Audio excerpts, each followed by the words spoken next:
Please give a huge warm welcome for our next storyteller, Duff McKagan. Duff McKagan.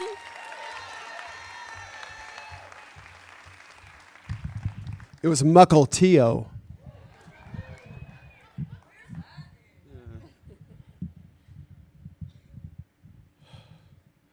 In my 20s, I'd experienced a certain amount of success in my musical career. And really, ever since I could remember, that's all I ever wanted.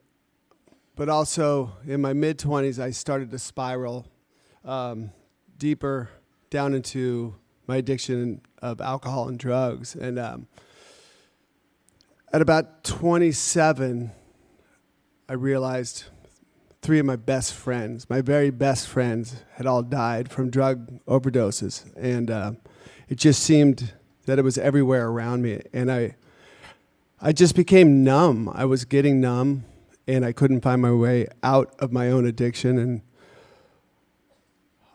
I bought a dream house back home in Seattle, this house that myself and my friends, when we were little, we'd look at the house and say, one day one of us is going to have that house. And I was at that point. I bought the house, the castle, we called it. And I got on a plane from LA to Seattle to take possession of this new home, and sat on the plane, and Kurt Cobain sat next to me on the plane. And he was famously in his drug hell, and I was in mine, and we just sort of commiserated on where we were at, and that was it. We landed, and I went to my house. And 2 days later, I was there alone, and my phone rang, and, hey, Duff, weren't you just on the plane with Kurt? He's dead. And I thought, I didn't think. I was numb. It didn't affect me. I just kind of figured that's the way it was going with the lot of us. And I figured I was next at that point. 4 weeks later in that house, I woke up one morning in my bed, and I had a sharp little pain. And I thought it was gas. So I just sort of rolled over in bed, and the pain spread and it got sharper. And I thought something bad was going on, but I thought still was just a lot of gas. So I rolled again, and the pain dripped down on the inside of me, down across my stomach and down into my quad muscles, and it felt like dull knives just cutting into me, and I couldn't breathe, and I couldn't move one last time to reach my phone to call 911 or a friend or my mom. And I thought, well, this is it. I didn't think I would last till I was 30, and here I was 30 now. And this is it. I'm going to die alone in my bed in this house. And the pain, I didn't think I would die in this much pain. And just then I heard my door open downstairs, and it was my best friend since childhood, Andy. I heard him say, "Hey, where are you?" And he could tell that I was home. My car was in the garage, and my keys and wallet were downstairs on the counter. And I heard him come up the stairs, and I knew I could die now with at least my best friend. And he came into the bedroom, and he said, "Oh shit, it's finally happened."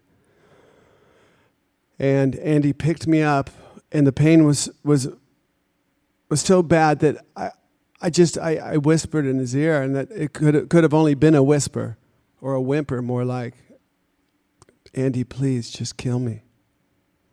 I just couldn't take the pain. I remember a cold floor of the ER at a hospital there in Seattle.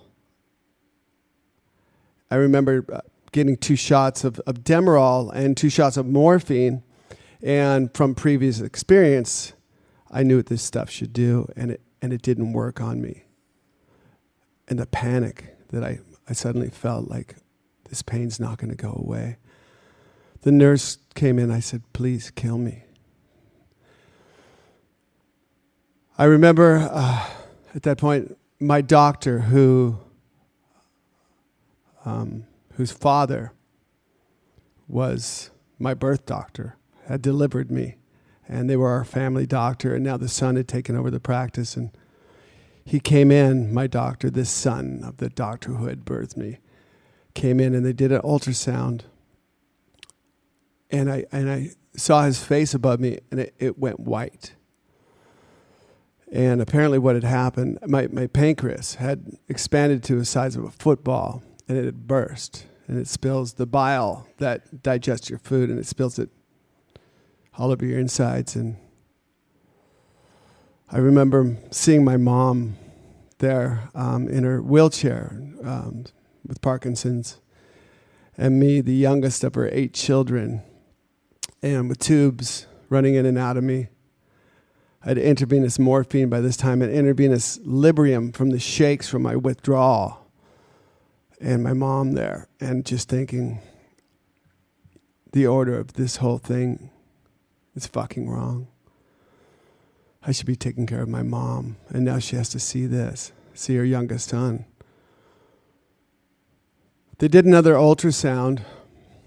I heard them talking about splitting people open to let the steam out, to release some of the pain before they die. And apparently there's only a 15% chance of survival in this particular thing I had. But I just wanted to die. I couldn't take the pain anymore. And there was another ultrasound. And my doctor came to me. A day had passed, maybe 2, I don't know. But that ultrasound, he came to me and he said, Duff, you've been given a second chance. You better figure out what this is all about. Apparently my pancreas had gone back down to size, which just doesn't happen. And they were going to keep me in the hospital until where it ruptured. I guess, I don't know if they can sew it up or not, but they were just going to see if it healed. So they kept me in the hospital, and I was thirsty. They couldn't feed me any water or food. It was ice chips, and I started to heal, and they took the morphine button away, and I remember kind of like feeling the withdrawal from that, and the Librium button they took away, but they kept the intravenous, and I started to heal. And after 2 weeks, they said, you're free to go, Duff. We have a rehab for you to go to. And I said, I'm done. And I was done. I was done. This was the longest. In this 2 weeks, I'd been off of alcohol in my adult life. It's the longest I'd been off street drugs in my adult life. 2 weeks. And I was giddy. I left the hospital, and I remember seeing the doors of the hospital and starting to run, and I doubled over in pain because my insides were still raw from the burns. But this was my first experience in sober life, in my adult life. And I remember smelling like things we take for granted, fresh cut grass. I smelled this, and it reminded me of having a lawn job when I was 12 and 11 and being so happy. And I got a newspaper, and I smelled the newsprint, something I hadn't smelled since I was a paper boy. I remember going to a grocery store on this rusty old mountain bike I had. I pulled it out of my garage. I just didn't know what to do. I went to the grocery store, and it was chaos in there to me. There was sounds coming through the sound system. I'm sure clerks just checking prices on grocery items, but I thought they were all talking about me. And this normal transaction, I went to get smokes. I bought some barbecue sauce. I don't know why. And I was sweating, and I got a pack of smokes, and I gave her the money. It was kind of crumpled up out of my sweaty pocket. And to her, it was a normal transaction, but to me, it just wasn't. I heard about this martial arts dojo, and I knew I needed something else. My first day, I walked into this dojo, this school, and there was 2 guys there was a boxing ring, and these 2 guys were kickboxing. They were fighting. They were sparring. And other guys hitting heavy bags, and guys jumping rope and speed bags. And then this man walked up to me, and he said, I'm Sensei Benny. Are you here to work? And when he looked at me in the eyes, he didn't just look in my eyes. He looked down inside of me, and I just knew. I didn't have to tell him what had happened to me. that he already had a sense of everything and what I needed. And what I saw in his eyes was something I wanted. I was desperate for it. It was peace. And this whole time, the doctors, what he said to me, you're here for a reason, Duff. And I don't know what that means. The sensei, he put me to work that day. We did some physical work, but very little. And then he sent me home and he said, Duff, you clean up your house, wash your clothes, fold them, put them in your dresser. Clean your kitchen, clean all your dishes, put them in the dishwasher. And when you use another dish, you put it straight in the dishwasher. And make your bed. And tomorrow morning, when you wake up, look at yourself in the mirror. And I didn't really know what this is about. And he said, be back here tomorrow at 9. And I did, and I came back, and I did what he said. I looked in the mirror, and I cleaned my house, and I came back, and he worked me harder. And this went on day by day, and my doctor's words still reverberating around in my head. You're here for a reason. You better figure it out. As the physical workouts got more intense, I was jumping rope. I learned how to do a lot of push-ups and start to spar and do defense and hit bags. And then emotions came out of me.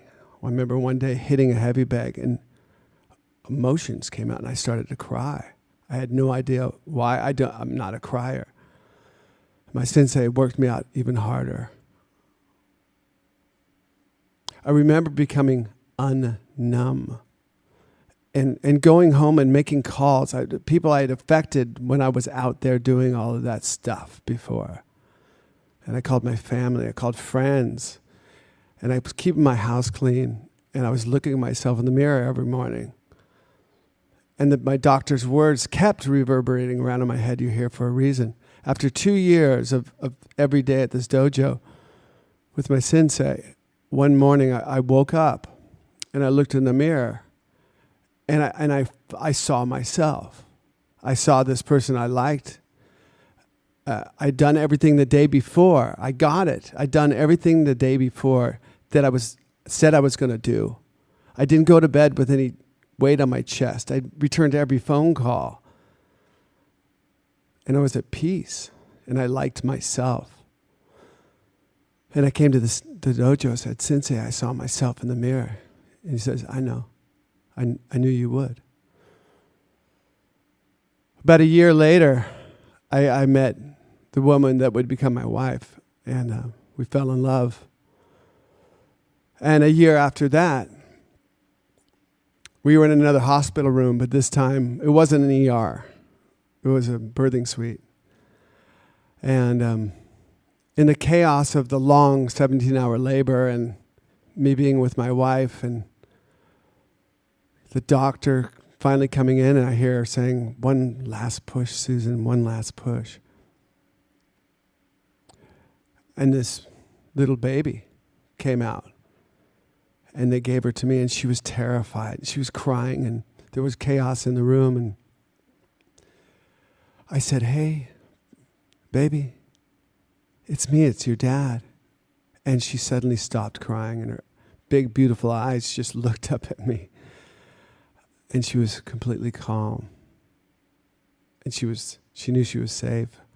And a light came around me, and I can't explain it. It was real, it was a light, and it surrounded my whole soul and this baby. And in that instant, I realized the reason I was there, the reason I'd survived that pancreatitis. Thank you.